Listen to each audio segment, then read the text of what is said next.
One morning, Noel the tram engine was sitting in the yards as he watched the rest of the engines go by their day.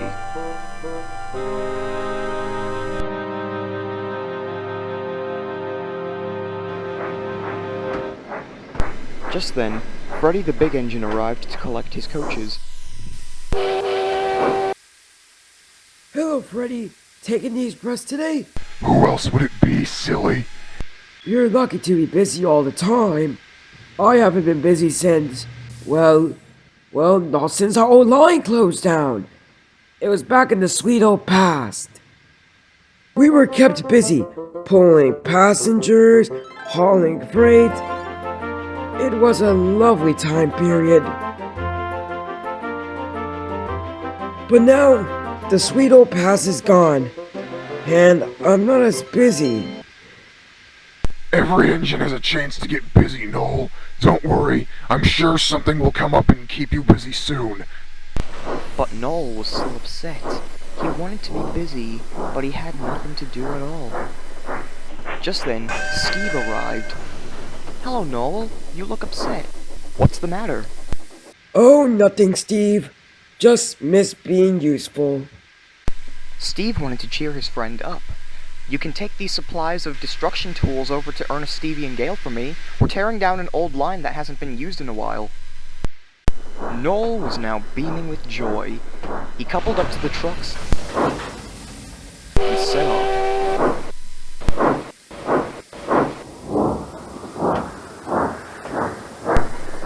But as he puffed along the line, he began feeling upset. He wondered if Mr. Richards only cared about the main line and wouldn't be using any branch lines on his railway. Meanwhile, Ernest, Stevie, and Gale were waiting for Steve. "Where's Steve?" said Stevie. "He's not usually late like this." Just then, Noel finally arrived. Here are the tools, Stevie. Stevie was puzzled. "Noel, what are you doing here?" Oh, I'm sorry. Steve told me I could take these here. Is there anything else I can do? Stevie looked behind them. "You can take that train of building supplies back to Steve for us." Noel agreed. Noel then reversed back down the line, as he couldn't turn around with no turntable nearby. But as he was backing up, down the line, the trucks began playing their tricks. "Faster! Faster! Push him off the rails!" said the trucks. And soon, Noel began racing down the line at an incredible speed. He sped down the old line very fast and crashed into some bushes and went through a tunnel.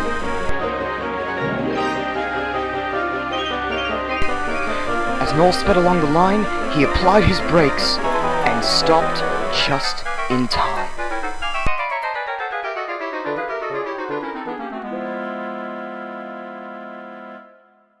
Ernest, Stevie, and Gale raced in to check on Noel. "Are you alright, Noel?" asked Ernest. As Ernest, Stevie, and Gale looked in the yards, they were surprised. "Stevie, do you recognize this place?" "I do, Ernest. I don't believe it." "Noel, this is our old line. And there's me and Stevie's old shed. I never thought we'd see it again." Eventually, help came and arrived. Mr. Richards was on board Steve.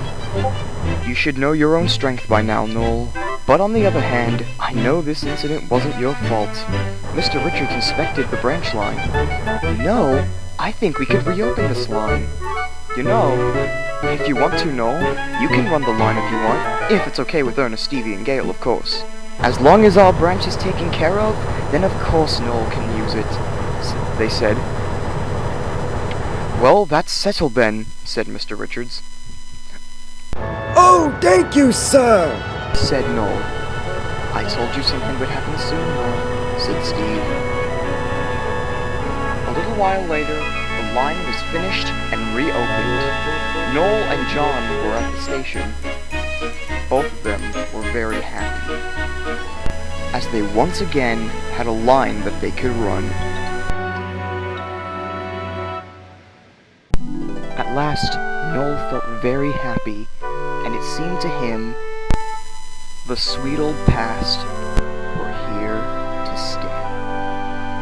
However, Noel thought that it would be nice if more of the older engines would come back.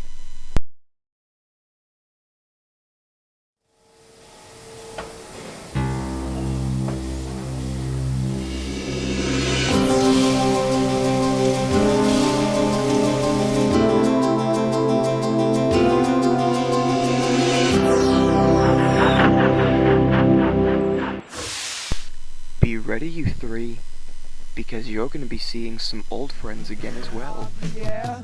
On the air, on the air.